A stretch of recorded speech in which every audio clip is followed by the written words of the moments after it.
Bismillah walhamdulillah wassalatu wassalamu ala rasulillah Muhammad ibn Abdillah wa ala alihi wa ashabihi wa man tabi'ahu wa nasarahu wa walah. Subhanaka la ilma lana illa ma 'allamtana innaka antal hakimul alim. Rabbi zidna ilma warzuqna fahma. Rabbana anfa'na bima 'allamtana wa 'allimna ma yanfa'una birahmatika ya arhamar rahimin. Wa hayyikum bi tahiyyatil Islam, tahiyatan min 'indillahi mubarakatan thayyibah wa hiya tahiyyatus salam. Fassalamu alaikum warahmatuhu wabarakatuh. Alhamdulillah, bersyukur kehadirat Allah Subhanahu wa taala, pada pagi hari ini kita dapat meluangkan waktu dan memberikan waktu yang terbaik yang kita miliki untuk sama-sama kita hadir di majelis ilmu di taman surganya Allah Subhanahu wa taala. Menuntut ilmu, mempelajari agama Allah, mempelajari Al-Quran dan sirah Nabi kita Muhammad SAW, harus kita berikan waktu yang terbaik. Ibarat kata, kalau istilah program televisi itu namanya prime time. Prime time itu waktu yang paling mahal. Iklannya juga rata-rata produk yang mahal-mahal. Ya, bukan produk yang ecek-ecek kayak iklan program jam 9 pagi itu. Jam 10 sampai jam 11 malam. Ya, tapi prime time ini waktu terbaik kita gunakan sebaik-baiknya untuk meningkatkan ilmu, bukan hanya untuk menambah wawasan, tetapi juga untuk meningkatkan kualitas iman dan takwa kita kepada Allah Subhanahu wa taala. Maka bersyukur alhamdulillah, kajian Ahad pagi di Masjid At-Tanwir ini semakin waktu semakin bertambah jamaahnya, dan mudah-mudahan terus banyak jamaahnya, terutama buat PRM, PCM, dan PDM yang minggu ini tidak ada pengajian rutin bulanannya. Mudah-mudahan bisa semua pada datang kemari, insya Allah. Saudaraku yang dirahmati Allah Subhanahu wa taala, mari kita bersalawat salam untuk baginda Rasulullah Muhammad sallallahu alaihi wasallam. Allahumma salli ala Muhammad wa ala ali Muhammad. Assalatu wassalamu alaika ya Rasulullah. Hadirin hadirat yang dimuliakan Allah Subhanahu wa taala, pada kesempatan kajian kita pada pagi hari ini di awal Ahad di bulan Rajab tahun berapa? 1400 445, bukan 46. Oh belum, kirain 1445 Hijriah dari hijrahnya Nabi kita Muhammad SAW. Kita akan membahas tentang Yahudi di Madinah pada era Rasulullah SAW. Kenapa? Karena peristiwa hijrah Nabi ke Madinah itu tidak lepas dari konteks salah satu perjuangan Rasulullah SAW menegakkan Islam di Madinah. Itu sering dikutip, sering ditulis oleh para ahli sejarah, bahkan para ahli tafsir di dalam kitab-kitab sirah, di dalam kitab tafsir, bahkan kitab-kitab hadis sangat terkenal bahwa hijrahnya Nabi SAW dari Makkah ke Madinah itu dalam rangka membangun daulah Islamiyah, negara Islam yang menjamin kebebasan beribadah, bertauhid kepada Allah, di mana sebelumnya di Makkah nggak bebas orang Islam itu menjalankan ibadahnya, tidak bebas mereka menegakkan agamanya. Maka Nabi diperintahkan oleh Allah untuk hijrah ke Madinah yang namanya sebelumnya adalah Yathrib.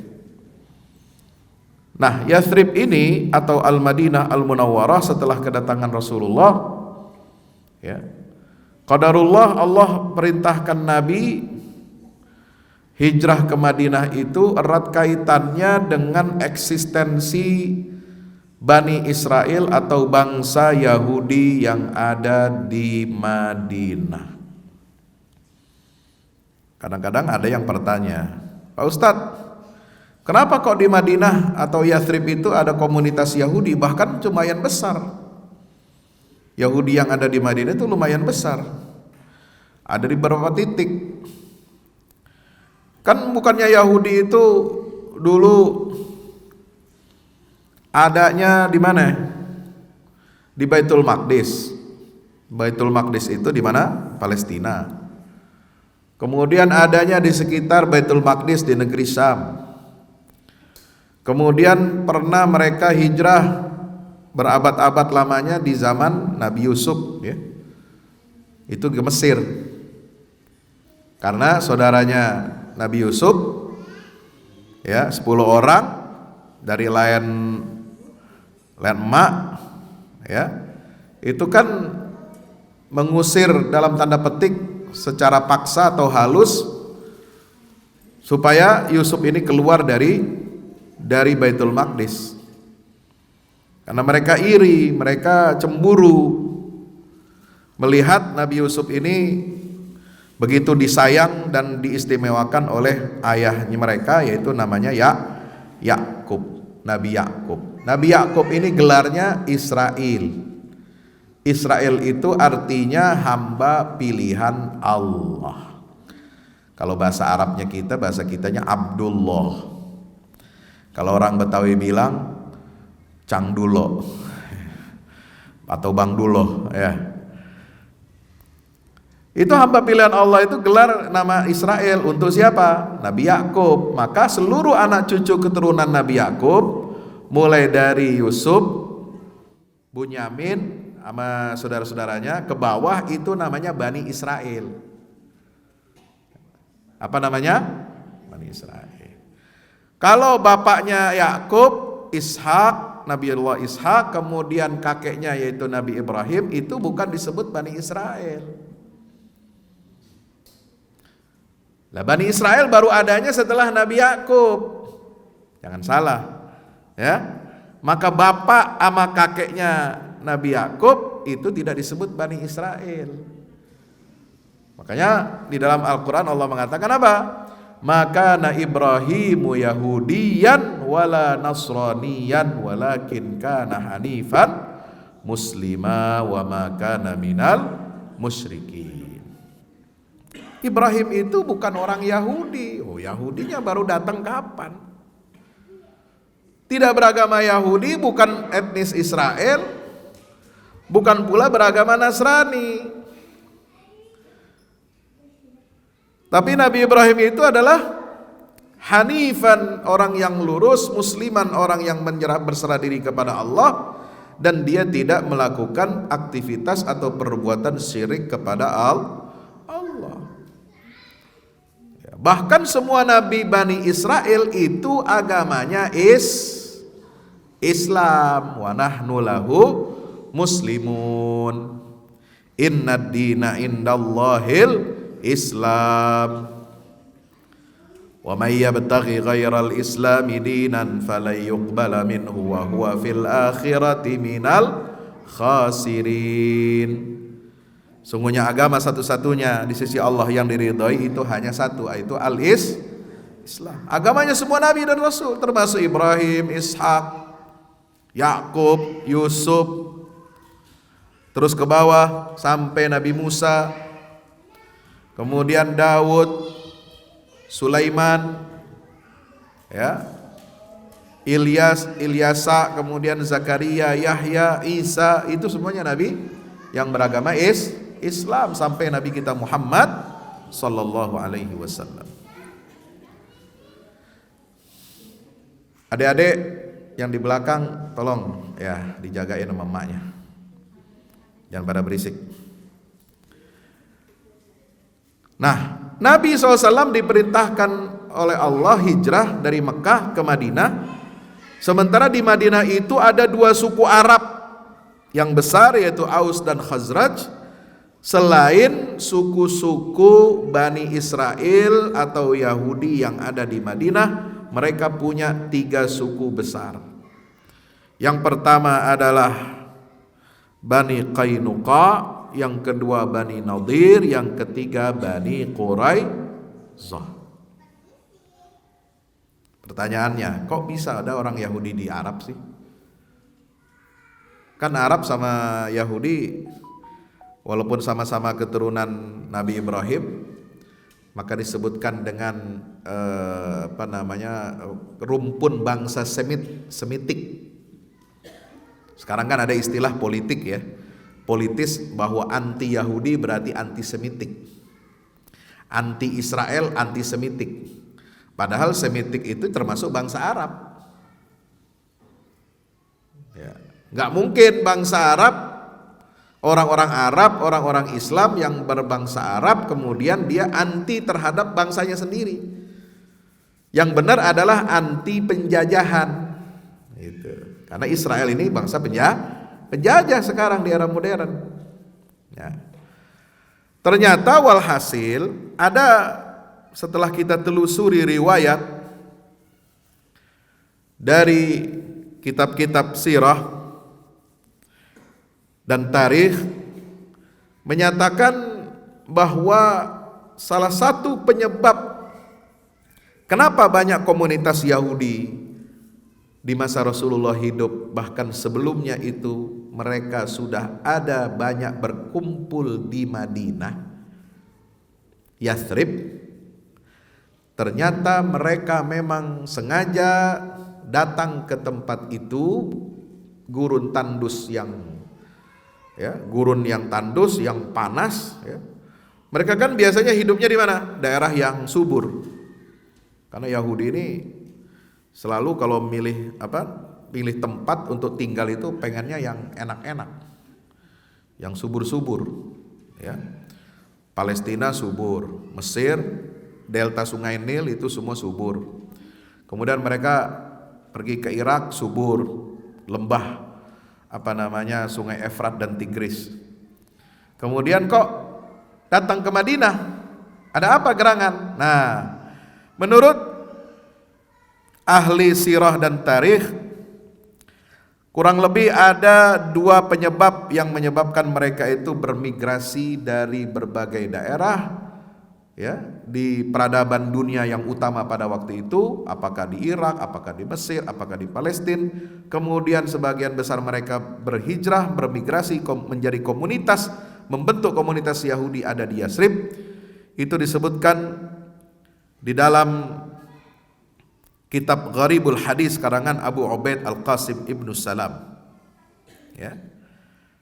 Dia mengutip dari seorang sahabat Nabi sallallahu alaihi wasallam yang berasal dari bangsa Yahudi. Jadi sahabat Nabi itu ada sebagian kecil mereka asalnya dari Yahudi yang kemudian masuk Islam, jadi mu'allaf. Ya. Yaitu namanya Zaid bin Sa'nah. Ini disebutkan oleh Al-Imam Ibnu Abdul Bar dalam kitabnya Al-Isti'ab. Ya. Bahwa diriwayatkan dari Abdullah ibnu Salam. Abdullah bin Salam itu siapa? Orang Yahudi juga. Bahkan dia aslinya adalah rabi. Ya, kalau bahasa Inggrisnya penuturannya itu rabai. Rabi Yahudi, intelektual ulamanya Yahudi yang kemudian masuk Islam. Dan dia orang yang pertama meriwayatkan pidato Nabi Muhammad ketika datang hijrah ke Madinah. Jadi Nabi hijrah masuk Madinah, ya, kata riwayatnya kan ada Tola al-Badru itu. Ya, tapi itu diperselisihkan ulama apakah betul ada nyanyian itu atau tidak. Ya, sehingga kalau ada tradisi ulama datang Tola al-Badru, ya, Ustadz datang Tola al-Badru kan gitu ya. Ya, itu ada beberapa versi lah, kita nggak bahas itu ya. Tapi kalau Anda pernah mendengar ada satu hadis Nabi menyampaikan pesan pertama ketika sampai di Madinah, ini pidato politiknya Rasulullah yang pertama di Madinah, itu yang meriwayatkan itu Yahudi yang waktu itu dia belum masuk Islam. Tapi dia sudah mendengar kabar tentang Muhammad SAW dan pengen tahu wajahnya Rasulullah. Karena dia sudah mendengar, membaca dalam kitab Taurat mereka, ciri-ciri Muhammad sebagai Nabi itu sudah ada di dalam Tauratnya. Dan ingin diverifikasi, klarifikasi dengan melihat langsung wajahnya Muhammad SAW. Ini Abdullah bin Salam. Dia nyelinap, dia masuk di tengah-tengah keramaian itu dan melihat wajah Rasulullah dari jarak yang cukup dekat, dan dia mengatakan, aku melihat wajahnya Muhammad ini bukanlah seorang wajah pendusta. Ma ra'aituhu biwajhin kadzdzab. Ya. Dan dia yang merekam pidato Rasulullah. Apa Rasulullah mengatakan? Ayyuhan nas, afsus salam wa at'imut ta'am wasilul arham wasallu bil laili wan nasu niyam. Itu pidato pertama Nabi di Madinah.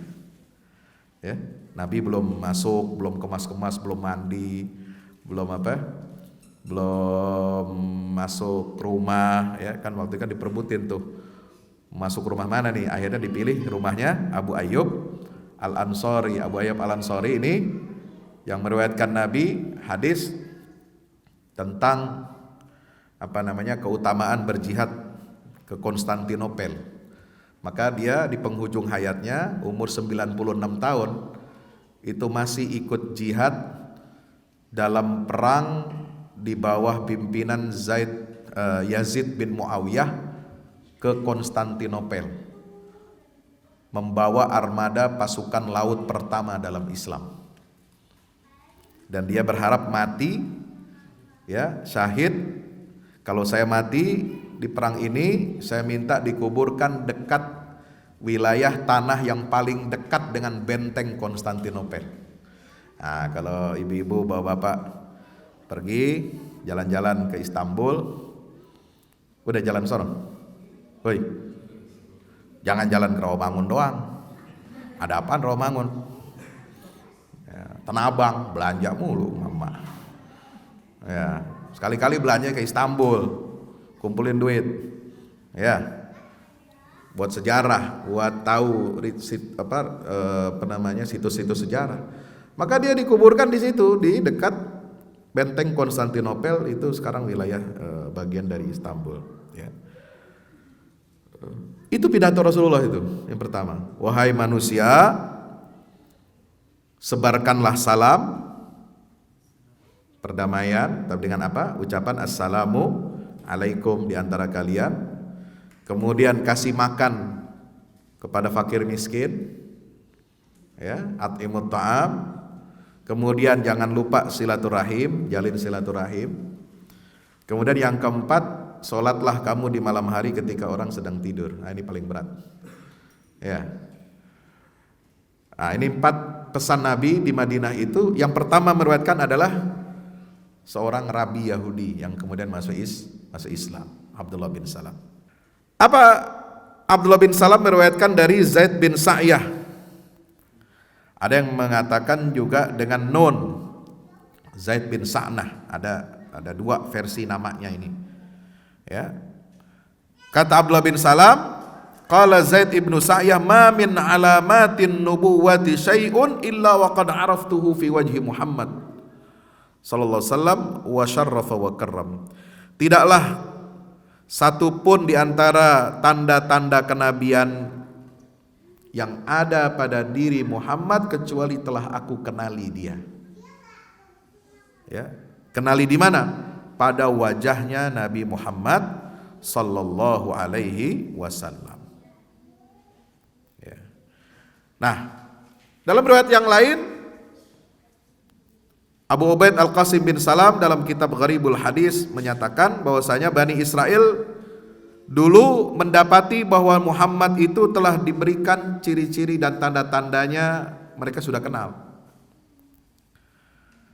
Dan dikabarkan di dalam riwayat-riwayat Taurat, kemudian syarah-syarahnya yang mereka terima dari para ulama rabi-rabi Yahudi, ya, yang terdahulu, bahwasanya nabi akhir zaman itu yang dijelaskan dirinci ciri-ciri dan sifatnya dalam Taurat mereka itu akan keluar lahir dari kabilah Arab, dari kampung Arab, ya, dari kampung-kampung Arab. Maka mereka apa? Mereka cari itu jejaknya, ya. Mereka telusuri sampai mereka mendapati satu tanah, satu wilayah yang namanya Yathrib. Itu dianggap mereka yang paling cocok dengan kabar yang ada dalam Taurat, bahwa di daerah Yathrib, daerah yang banyak kebunnya, subur tanahnya, disitulah akan ada nabi akhir zaman. Ya, itu mereka telusuri itu, karena mereka mau cari sampai ke Mekah kayaknya nggak mungkin, karena di situ katanya banyak penyembah berhala. Ya, orang-orang musyrik penyembah berhala, walaupun mereka mengatakan keturunan dari Nabi Ismail, dari Nabi Ibrahim, ya, walaupun mereka mengatakan kami juga menyembah Allah, tapi kami sembah berhala-berhala ini untuk apa? Menjadi perantara-perantara, ma na'buduhum illa liyuqarribuna ilallahi zulfa. Ya. Nah, mereka nggak percaya, mereka nggak sampai ke Mekah, cuma sampai ke Madinah, dan ciri-ciri itu tepat seperti yang diceritakan di dalam kitab Taurat mereka. Maka di sini disebutkan apa? Fakanu yaqtafirunal athara fi kulli qaryatin hatta atau Yathrib. Fanazala biha ta'ifatun minhum. Mereka mencari, menelusuri setiap jejak tanah yang akan diinjak oleh nabi akhir zaman itu ciri-cirinya mereka telusuri, dan mereka dapati bahwa tanah Yathrib itulah yang paling cocok. Maka kemudian sebagian Taifah, kelompok suku mereka itu tinggal di situ ya termasuk lama, ya, mungkin ada 1-2 generasi tinggal di situ, dan mereka akhirnya bisa berbahasa Arab, namanya pakai nama Arab, tapi mereka asalnya keturunan Yahudi. Ya. Nah, Bapak Ibu rahmati Allah Subhanahu wa taala, karena itulah di dalam kitab-kitab sirah juga disebutkan bahwa alasan mereka datang ke Madinah itu karena mereka mendapati bahwa sifat Rasulullah dalam Taurat itu nabi akhir zaman itu akan hijrah ke negeri yang di dalamnya ada kebun-kebun kurma, fihi nakhlun baina harratain. Ada kebun-kebun kurma di antara dua lembah. Maka mereka berdatangan, berduyun-duyun datang dari negeri Syam, turun ke Jazirah Arabia mencari daerah itu. Sebelum sampai ke Yathrib, mereka mendapati wilayah Khaybar mirip seperti itu. Maka ada sebagian Yahudi yang tinggal di Khaybar, ini terkenal Yahudi Khaybar. Ya. Kemudian ada yang menempati daerah Taima, sama di situ juga ada perkebunan kurma. Sebagian tinggal di daerah Taima. Kemudian mereka terus jalan, sebagiannya Taifah itu sampai ke daerah Yathrib, ya. Maka kemudian mereka menganggap inilah tanah yang akan menjadi negeri hijrahnya seorang nabi akhir zaman.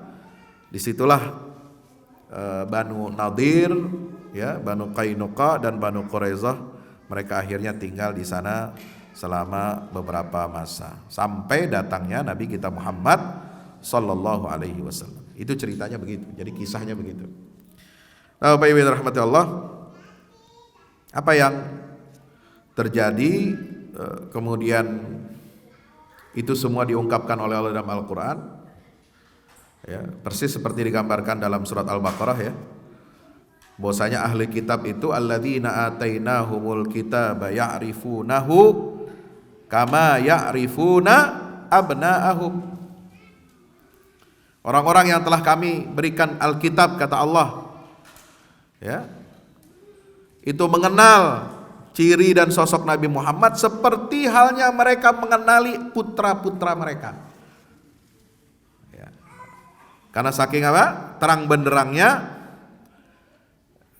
ciri Nabi Muhammad itu dalam Taurat seperti mereka mengenal putra-putra mereka.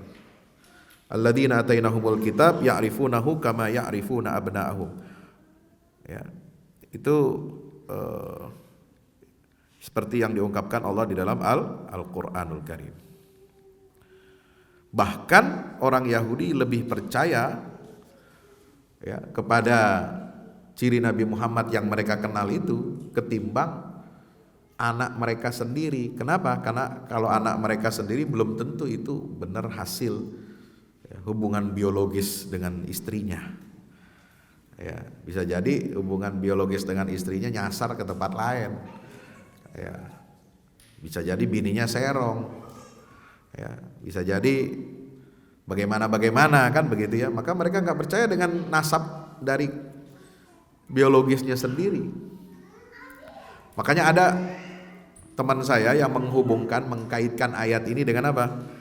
Dengan pengisbatan nasab orang Yahudi itu, diisbat nasabnya kepada ibu. Jadi matrilinealisme apa namanya itu? Bukan paternalisme. Ya, itu kalau orang Arab nisbatnya ke bapak. Kalau ke bapak ya bisa lain ibu, tetap itu anak bapak. Ya. Tapi kalau Yahudi itu maternalistik. Disebut Yahudi, disebut Israel kalau dia ibunya orang Israel. Ya, meskipun bapaknya bukan Yahudi atau bukan Israel, tapi kalau ibunya Israel itu dia dianggap Yahudi atau Israel. Nah, ada yang mengaitkan dengan ayat tadi. Kenapa? Ya, karena bisa jadi orang-orang Yahudi ini aulad zina, anak hasil zina. Ya, yang penting lahir dari rahim perempuan Yahudi Israel. Ya, maka dia diaku sebagai orang Yahudi atau Israel. Itulah yang diungkapkan oleh Allah di dalam surah Al-Baqarah ayat 146.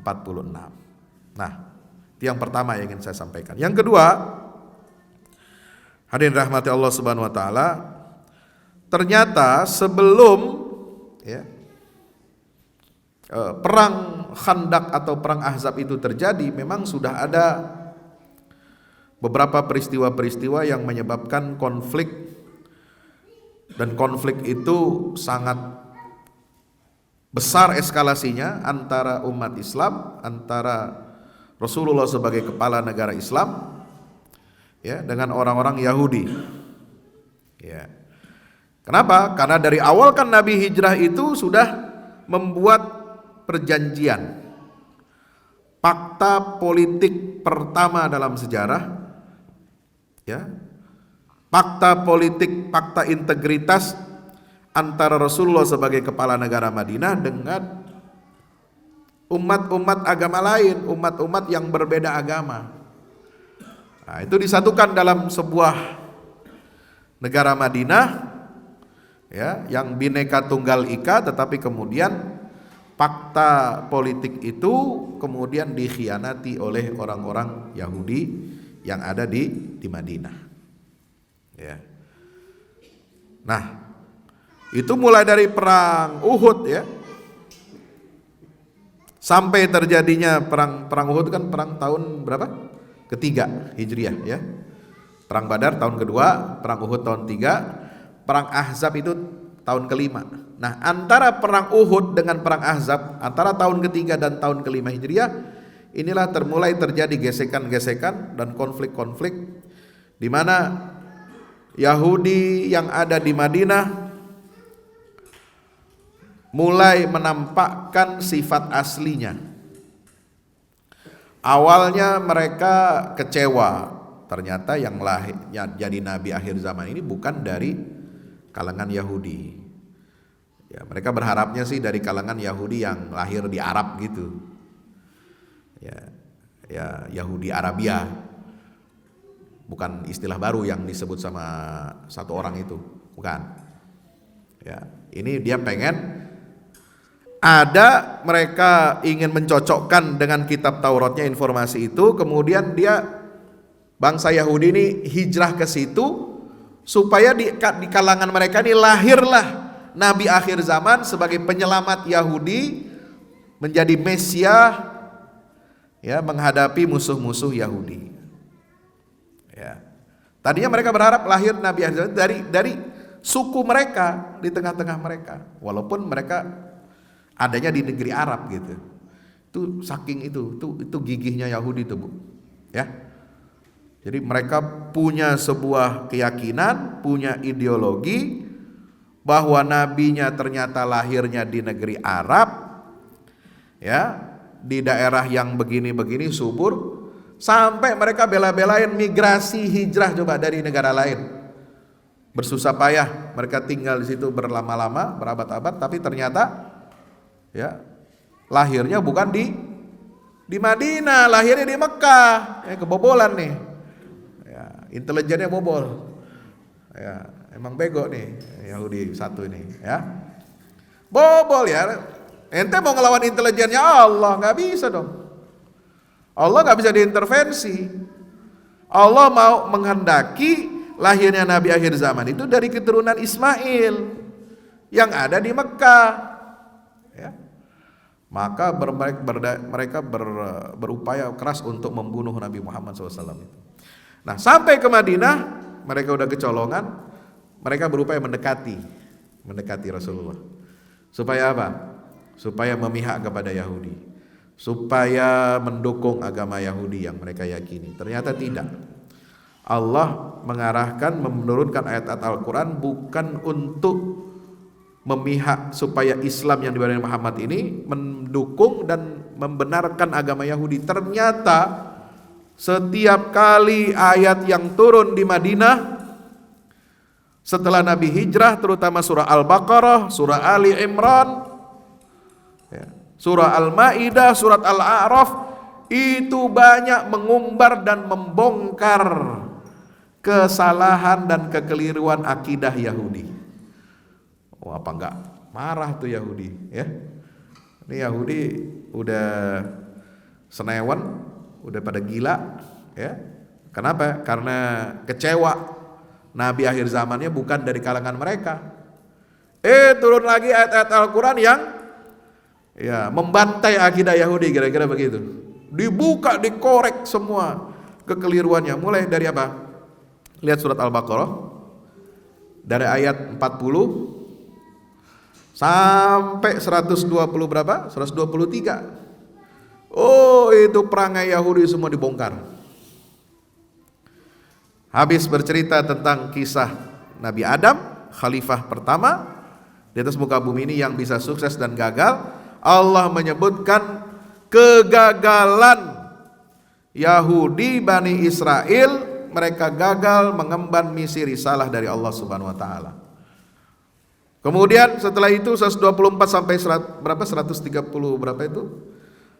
Itu sampai 140 itu tentang keluarga Nabi Ibrahim yang soleh, yang mereka berhak mendapatkan kemuliaan dari Allah Subhanahu wa ta'ala. Puncak kekeliruan Yahudi adalah ketika Allah memindahkan arah kiblat dari Baitul Maqdis, dari Yerusalem, ya, Masjidil Aqsa, kembali ke Masjidil Haram. Wah, itu puncak marahnya Yahudi. Wah, setan nih Muhammad. Kita udah dikadalin sama dia. Sifat kita udah dibongkar, nenek moyang kita dibongkar kejelekannya. Kiblatnya dia kirain dia pengen jadi Yahudi nih. Kiblatnya ngadap ke kita, ya, ke Yerusalem.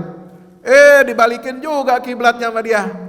Dikirain urusan kiblat urusan mau-maunya Nabi Muhammad. Enggak. Sayaqulu sufaha, turunkan itu ayat Al-Baqarah juz kedua awal. Sayaqulu sufaha'u minan nasi ma wallahum an qiblatihim allati kanu 'alaiha qul lillahil masyriq wal maghrib yahdi man yasha ila siratim mustaqim wa kadzalika ja'alnakum ummatan wasatan litakunu syuhada. Ummatan wasatan, kalau Anda mau lihat siapa umat wasatiyah, umat wasatan itulah Islam, ya. Kemudian qad nara taqalluba wajhika fis sama falunwalliyannaka qiblatan tardaha fawalli wajhaka syatral masjidil haram wa haitsu ma kuntum fawallu wujuhakum syatrah. Ini Sampai dibodoh-bodohin sama Al-Quran. Yahudi ini dibodoh-bodohin. Sayaqulus sufaha. Orang dungu, orang bodoh. Udah dikasih nikmat oleh Allah, dikasih ilmu oleh Allah, dikasih ya. Wa atakum ma lam yuti ahada minal alamin, ya. Ja'ala fikum anbiya wa ja'alakum muluka. Itu kan ada ayatnya tuh.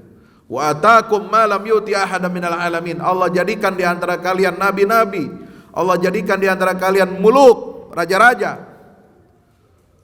Dan Allah berikan kepada kalian karunia yang tidak diberikan sebelumnya kepada umat terdahulu. Nah, kemarin saya dapat kitab gratis tuh. Luar biasa ya, kalau ulama di Timur Tengah itu kitab-kitabnya digratisin. Kenapa? Karena udah ada yang jamin, udah yang beli. Nah, kalau aneh bikin kitab, kagak ada yang jamin, kagak ada yang beli, maunya gratisan mulu. Ulama di sono digratisin kitabnya, kenapa? Karena udah ada yang beli, dibeli sama raja, dibagi gratis semua, hadirin. 1000 orang datang, 1000 karton habis. Nah, ada salah satu namanya kitab Al-Anbiya'ul Muluk, nabi-nabi yang jadi raja. Ya, itu ditulis oleh Syekh Ali Muhammad As-Salabi. Dia penulis kitab-kitab sirah. Ada Mausu'ah Siratul Anbiya, ya, Adam, kemudian Ibrahim, ya, Musa, kemudian Isa, Nabi Muhammad, dan Nuh. Juga ada kitab Nabi Yusuf sama Al-Anbiya'ul Muluk. Nah, Syekh Ali Shalabi ini sekarang terpilih jadi sekjen, Sekretaris Umum Ikatan Persatuan Ulama Dunia yang berbasis di Doha, Qatar. Kemarin saya hadir di sana untuk sidang umumnya karena saya jadi anggota di situ. Bapak Ibu dirahmati Allah, ya. Jadi puncak kekecewaan Yahudi ini kepada Rasulullah adalah ketika Allah perintahkan Nabi Muhammad untuk mengubah arah kiblat salat. Kan kiblat salatnya, terima perintah salatnya di mana? Di Masjidil Aqsa, ya kan? Di Palestina. Mi'rajnya ke Sidratul Muntaha juga dari Masjidil Aqsa. Itu udah demen tuh, udah girang tuh Yahudi. Wah, ini bakalan ngedukung kita nih, ya kan? Terus sholatnya habis itu menghadap kemana? Ke Masjidil Aqsa. Itu kiblat kiblatnya para nabi Bani Israel juga. Senang Yahudi. Ya. Dikirain Muhammad SAW bakal menyetujui, bakal selaras dengan ajaran Yahudi.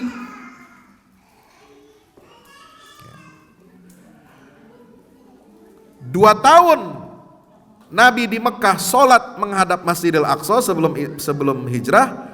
16 bulan setelah sampai di Madinah, sholat Nabi dan sahabat masih menghadap Masjidil Aqsa kiblatnya. Kemudian apa? Berubah arah kiblat itu. Qad nara taqalluba wajhik. Kenapa? Karena Rasulullah berupaya untuk mendakwahkan Islam ini kepada Bani Israel. Ya. Ternyata Bani Israelnya kekeh, tidak mau menerima ajaran Islam yang dibawa oleh Rasulullah. Padahal Nabi ini melanjutkan risalah para nabi Bani Israel yang sebelumnya terdahulu itu, mereka juga beragama Islam.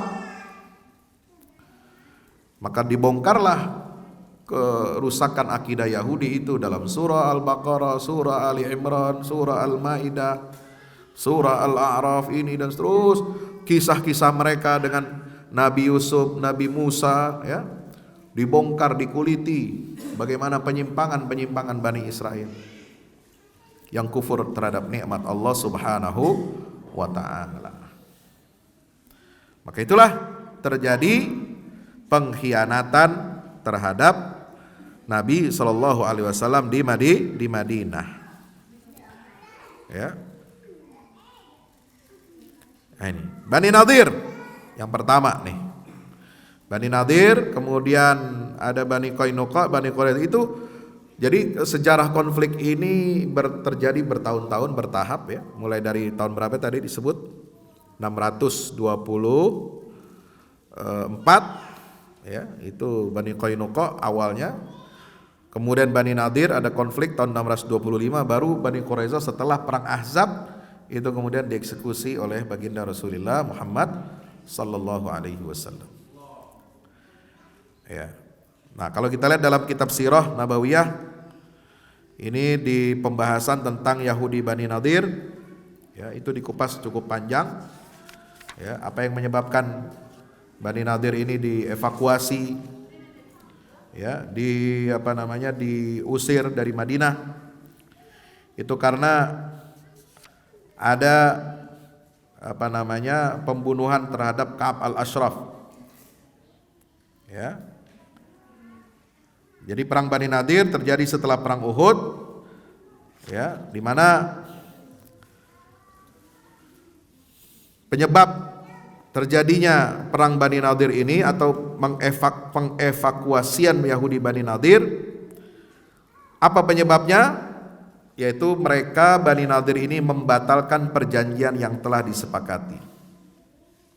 Ya, mereka secara otomatis tidak lagi memberikan bantuan kepada kaum muslimin melawan musuh-musuh Islam.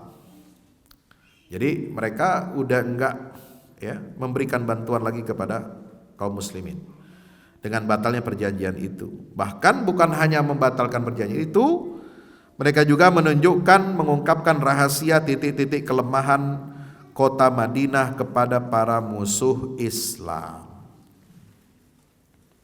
Ya, jadi di perang Uhud itulah ketahuan. Jadi Nabi mengambil sebuah keputusan bahwa ternyata yang membocorkan titik-titik kelemahan di kota Madinah itu kepada kaum musyrikin ya, ini adalah orang-orang Yahudi Bani Nadir ya.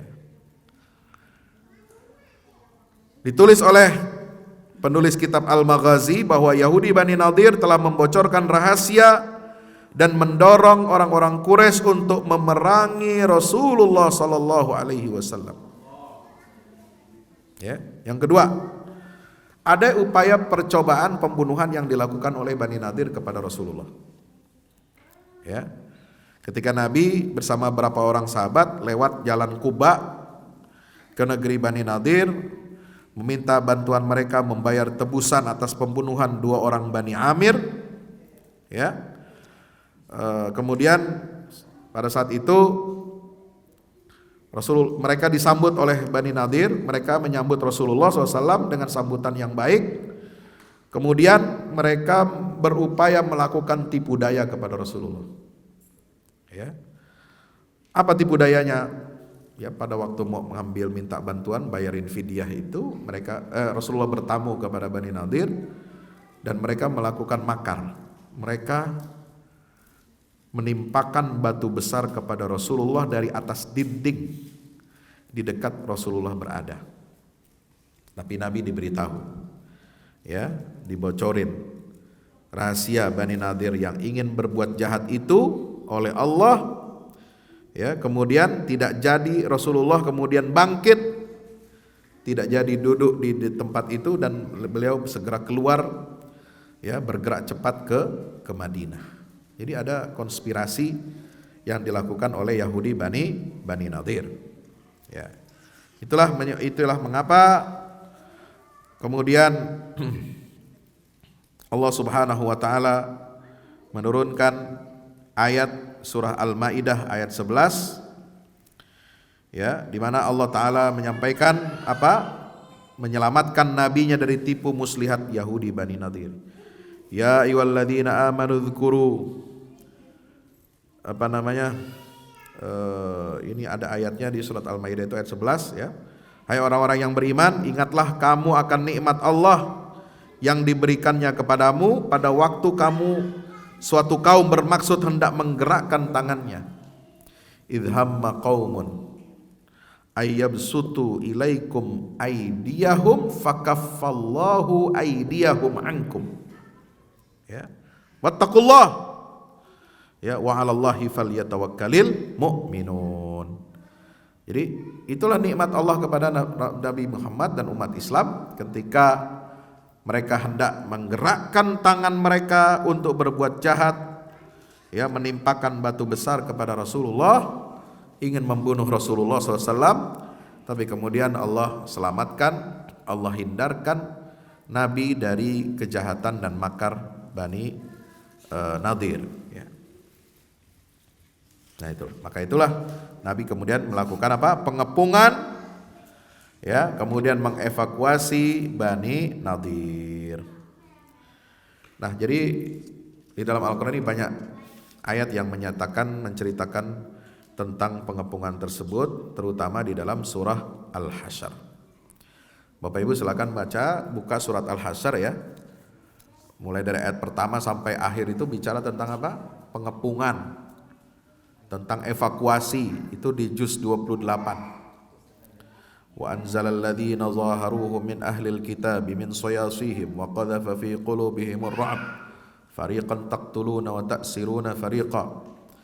Ya, kemudian walladzi akhrajakum min diyarikum li awwalil hasyr, ya, ma zanantum ay yakhruju wa zannu annahum mani'atuhum husunuhum min Allah fatahumullah min haitsu lam yahtasibu wa qadhafa fi qulubihimur ra'b. Bapak Ibu rahmati Allah, maka kalau ingin kita melihat makar, ya, kejahatan-kejahatan Yahudi ini kepada risalah Islam, nah kita bisa merujuknya, referensinya kepada sirah Nabi kita Muhammad sallallahu alaihi wasallam supaya kita apa? Selamat.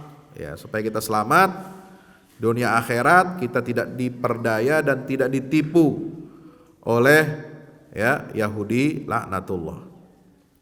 Nah, pertanyaannya sekarang, apakah sifat Yahudi ini melekat pada diri mereka? Apakah umat Islam itu berperang memerangi Yahudi itu karena agama mereka? Ya, ada dua kemungkinan jawabannya. Bisa jadi perang umat Islam terhadap Yahudi, ya, di akhir zaman atau di zaman Rasulullah itu sendiri, itu terjadi karena sifat mereka yang suka melanggar perjanjian, ya, kepada Allah, kepada Rasulullah Sallallahu Alaihi Wasallam, ya, dan bisa juga karena kezaliman yang mereka lakukan kepada umat Islam.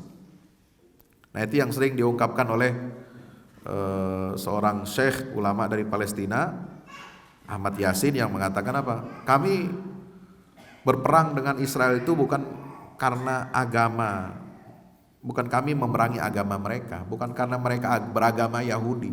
Kebetulan aja agamanya Yahudi, tapi kenapa? Kami perangi mereka karena mereka merampas tanah kami, menghancurkan rumah kami, ya, mengusir rakyat kami dari negerinya, ya, membuat kezaliman yang sangat besar sehingga bangsa Palestina terlunta-lunta di atas muka bumi ini. Jadi kami memerangi mereka itu bukan karena agamanya mereka, tapi karena kezaliman yang mereka lakukan. Nah itu, nah ini bisa jadi jawaban bahwasanya kenapa umat Islam, warga Palestina, ya, itu kemudian mereka bangkit melawan, ya, melakukan perlawanan terhadap penjajahan Israel, yaitu karena adanya faktor kezaliman. Jadi bukan hanya semata-mata karena agama. Jadi kalau kita memerangi non muslim karena agamanya, itu enggak ada. Tidak ada disyariatkan jihad dalam Islam, ya, karena kita diperintahkan Allah untuk memerangi agama mereka, enggak ada. Karena adanya agama yang bermacam-macam, berbeda-beda itu sudah jadi sunnatullah, menjadi ujian buat kita, ya. Adanya banyak agama, ada agama A, B, C, D, fulan. Kenapa enggak cuma satu agama aja sih di dunia ini, Islam aja gitu misalnya? Ya, karena Allah ingin menguji kita, ya, untuk mencari kebenaran, memegang kebenaran, keyakinan yang hak. Itu harus dengan apa? Dengan diperlihatkan, ya, model agama-agama lain di luar Islam, sehingga Anda bisa berpegang teguh kepada akidah yang benar itu, ya. Nah, Sehingga agama itu menjadi banyak, menjadi sebuah fakta sosial, fakta sejarah. Ya, bukan untuk menafikan kebenaran Islam sebagai satu-satunya agama. Ya, tapi untuk melihat kebenaran, ya, bahwa itu semua adalah bentuk ujian dari Allah Subhanahu wa taala. Nah, jadi di dalam surat Al-Hasyr mulai dari ayat 2, bahkan ayat 2 itu, ayat 3 itu menyebutkan apa? Al-jala, ya. Pengevakuasian. Itu sudah mulai disebut. Ya, diusir mereka dari kampung halaman mereka. Ya. Dan mereka yakin benteng-benteng mereka akan bisa menjaganya dari azab Allah. Ya. Walladzi akhrajal ladzina kafaru min ahlil kitabi min diyarihim li awwalil hasyr. Ma zanantum ay yakhruju. Mereka yakin banget tuh. Mereka enggak akan keluar dari benteng-benteng mereka, dan bahkan mereka menyangka, meyakini bahwasanya benteng-benteng itu yang akan menyelamatkan mereka dari murka kaum muslimin, menyelamatkan mereka dari azab Allah. Fa'atahumullahu min haitsu lam yahtasibu. Maka kemudian azab Allah datang pada mereka dari arah yang tidak mereka duga. Ya.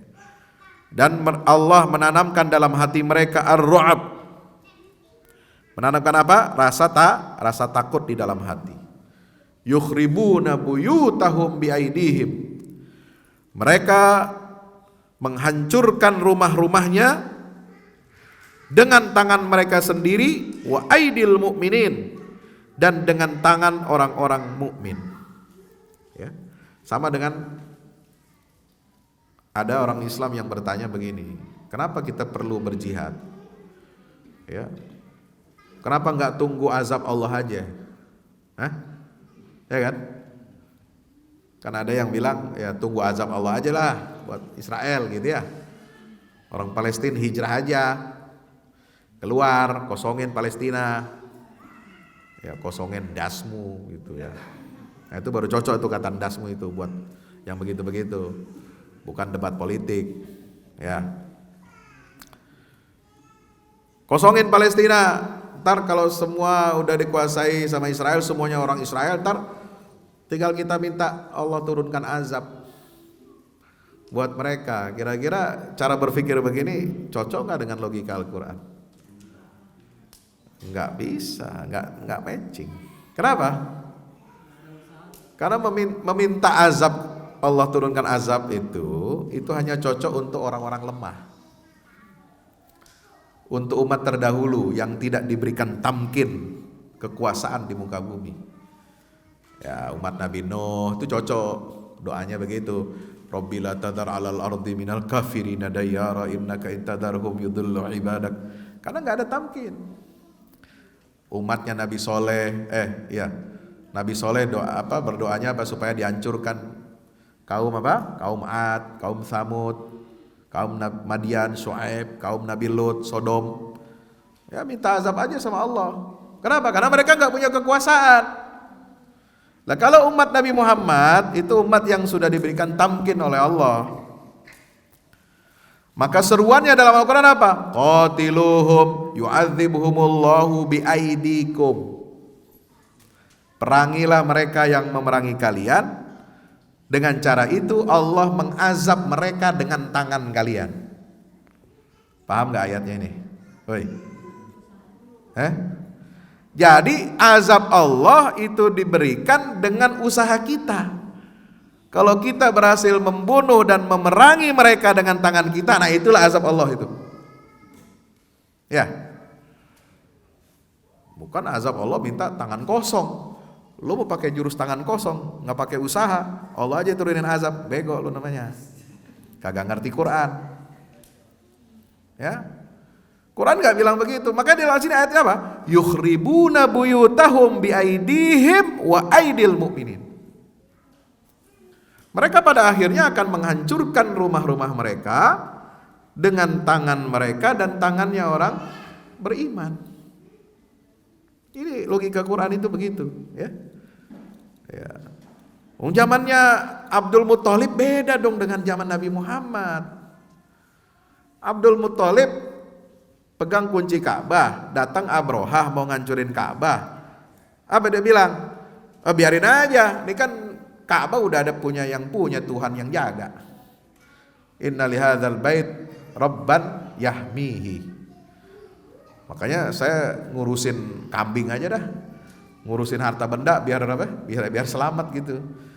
Kalau lu nggak ngurusin Ka'bah, Abdul Muthalib, ya Ka'bah kan udah ada yang punya, tenang aja bos. Itu logikanya Abdul Muthalib. Mau dibawa ke Islam nggak bisa. Masjidil Aqsa biarin aja, kan ada Tuhan yang jaga. Lo kagak paham ya kaedahnya. Itu bukan Abdul Muthalib, bukan nabi, sehingga jadi kaedah buat kita umat Islam. Ya. Kaedah Islam, ada orang berbuat zalim kepada kamu, kamu lawan. Wala man intasara ba'da zulmihi. Kan begitu. Ya, ada lagi di dalam surat Asy-Syura itu, apa? Setelah wa amruhum syura bainahum, kan ada ayatnya itu. Walladzina idza asabahumul baghyu hum yantasirun. Ciri orang beriman, kalau dia dizalimi, dia harus melawan. Jangan dizalimi diam aja. Diinjak diam aja, kasih leher gitu ya. Tanahnya biarin aja dijual, ditinggal, nggak bisa begitu. Nah itu bukan seperti itu ya, ciri orang Islam itu. Kalau dia dizalimi alladzina idza asabahumul baghyu hum yantasirun. Mereka harus melawan. Mereka harus mencari cara untuk memenangkan agama Allah Subhanahu wa taala. Nah, puncak itu dari itu semua terakhir adalah ya, apa yang menimpa Bani Quraisyah. Ya, Bani Quraisyah ini permusuhannya juga keras, ya, membantu langsung, berkomplot, berkolaborasi dengan orang-orang musyrikin Mekah, menyerang Madinah, mengepung Madinah, 10.000 pasukan. Ya, Nabi hanya bisa bertahan dengan menggali parit, khandak. Nah, disitulah kemudian terungkap kejahatan, pengkhianatan Bani Quraisyah. Maka setelah perang Ahzab, Allah waqafallahul mu'mininal qital, Allah hentikan perang itu dengan kekuasaannya, dengan kekuatannya, ya. Dengan apa? Allah turunkan tentara berupa angin puting beliung, dingin, keras, menghancurkan kemah-kemah kaum musyrikin, menghancurkan peralatan-peralatan logistik mereka, sehingga orang musyrikin itu lari kembali ke ke Mekah. Maka kemudian Rasulullah ya fokus ke Bani Quraisyah untuk menghukum Yahudi yang berkomplot ya bersama kaum musyrikin untuk menyerang kota Madinah. Baru setelah itu ada Khaybar dan seterusnya. Perang Khaybar, benteng Khaybar ini ditaklukkan oleh Rasulullah SAW dan para sahabatnya setelah perang Ahzab. Maka terkenal ungkapan dari Nabi SAW, ya, setelah perang Ahzab selesai, setelah perang Khaybar melawan Yahudi, Yahudi ditaklukkan, diratakan benteng mereka dengan tanah. Maka terkenallah ucapan Rasulullah SAW, al-ana naghzuhum wala yaghzunana. Saat ini kita yang akan mengambil inisiatif untuk berperang, memerangi mereka yang melawan ya kebesaran Islam, dan mereka tidak akan sanggup untuk memerangi kita, untuk datang ke tempat kita. Nah itu. Jadi ini titik tolak, ya, titik balik perjuangan dakwah Rasulullah mengalahkan Yahudi Madinah. Setelah Nabi mengalahkan eksistensi Yahudi Madinah, mengusir mereka keluar dari Madinah dan Jazirah Arab, Nabi fokus untuk mengarahkan pandangannya kemana? Ke Masjidil Aqsa. Ya, jadi setelah perjanjian Hudaybiyah, kan Nabi mau masuk Mekah, nggak bisa dihadang. Ya, Nabi bikin perjanjian. walaupun dianggap terhina perjanjian itu oleh sebagian sahabat karena tidak menyebut nama Muhammad Rasulullah tapi Muhammad ibn Abdillah dan seterusnya, tapi di luar, di balik itu semua ada hikmah. Ya, ada perjanjian Hudaybiyah itu ada masa kurang lebih 2 sampai 3 tahun sebelum Fathu Makkah, penaklukan kota Makkah. Ya, itu menjadi titik balik perjuangan dakwah Islam. Maka Nabi fokus kemana? Ke Masjidil Aqsa, ingin membebaskan Masjidil Aqsa dari penjajahan Romawi. Ada perang Mu'tah tahun keberapa? 8 Hijriah. Perang Tabuk tahun ke-9 Hijriah.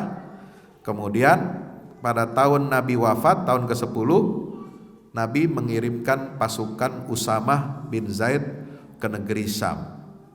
3 perang ini itu tujuannya adalah untuk membebaskan Masjidil Aqsa dari penjajahan Romawi waktu itu. Ya, maka itu erat kaitannya bicara tentang eksistensi kaum Yahudi di Madinah dengan pembebasan Masjidil Aqsa. Kalau dulu Masjidil Aqsa dijajahnya sama Romawi, ya. Bedanya sekarang Masjidil Aqsa sekarang dijajahnya sama Israel, ya. Kalau dulu yang menjajah itu agamanya Kristen, ya. Sekarang yang menjajah agamanya Yahudi. Kalau di perang salib yang menjajah itu Katolik, maka sekarang ya agama Yahudi. Nah, maka itu pembelaan kita, pembelaan dan perlindungan kita umat Islam terhadap situs-situs suci umat Islam ini harus terus kita suarakan. Kenapa? Umat Islam ini terlena. Ya, yang penting Mekah Madinah aman. Yang penting Mekah Madinah dikuasai umat Islam. Ya, kita lupa sama Masjidil Aqsa. Ya. Yang penting saudara bisa haji dan umroh, kita lupa dengan Masjidil Aqsa, kiblat pertama umat Islam. Ya. Nah, ini bahaya kalau umat Islam berpikirnya seperti itu. Maka kita sebagai umat Rasulullah ya harus bersikap, bertindak, bercita-cita seperti Rasulullah. Rasulullah itu tidak tenang bahkan sampai sebelum wafatnya, sebelum Palestina, sebelum Masjidil Aqsa itu merdeka dari penjajahan asing. Maka 3 perang itu dilancarkan oleh Rasulullah. Perang Mu'tah Nabi kirim sahabat terbaik, 3 komandan gugur di situ. Abdullah bin Rawahah, Zaid bin Harisah, ya kan? Zaid bin Harisah, kemudian satu lagi Ja'far bin Abi Thalib wafat, gugur di situ. Perang Tabuk Nabi pimpin sendiri datang ke sana. Jauh-jauh. Ya, dari Mekah ke Tabuk. Kan jauh itu. Subhanallah, ya, 700 km dari Madinah. Itu sengaja untuk apa? Untuk melawan Romawi. Pasukan Usamah bin Zaid yang diutus oleh Nabi sebelum beliau wafat itu juga untuk membebaskan Masjidil Aqsa. Maka kalau ada umat Islam enggak peduli terhadap Masjidil Aqsa, cuek, ya, tutup mata atas penjajahan yang terjadi di Masjidil Aqsa, maka saya khawatir dia tidak termasuk bagian dari umat Rasulullah Muhammad sallallahu alaihi wasallam. Nauzubillah min dzalik. Maka itu yang namanya muslim, orang beriman, harus bertindak, berfikir, bercita-cita sebagaimana Rasulullah sallallahu alaihi wasallam. Maka saya selalu katakan bahwa perancang, arsitek utama pembebasan Baitul Maqdis itu adalah Nabi Muhammad. Bukan Umar bin Khattab, bukan Salahuddin Ayyubi, bukan Ismail Haniyah sekarang, ya. Yang merancang pembebasan Masjidil Aqsa itu dari Rasulullah SAW. Itu beliau yang pertama kali merancang pembebasan Masjidil Aqsa dari segala bentuk penjajahan asing. Demikian yang dapat saya sampaikan. Wallahu a'lam bishawab. Wassalamualaikum warahmatullahi wabarakatuh.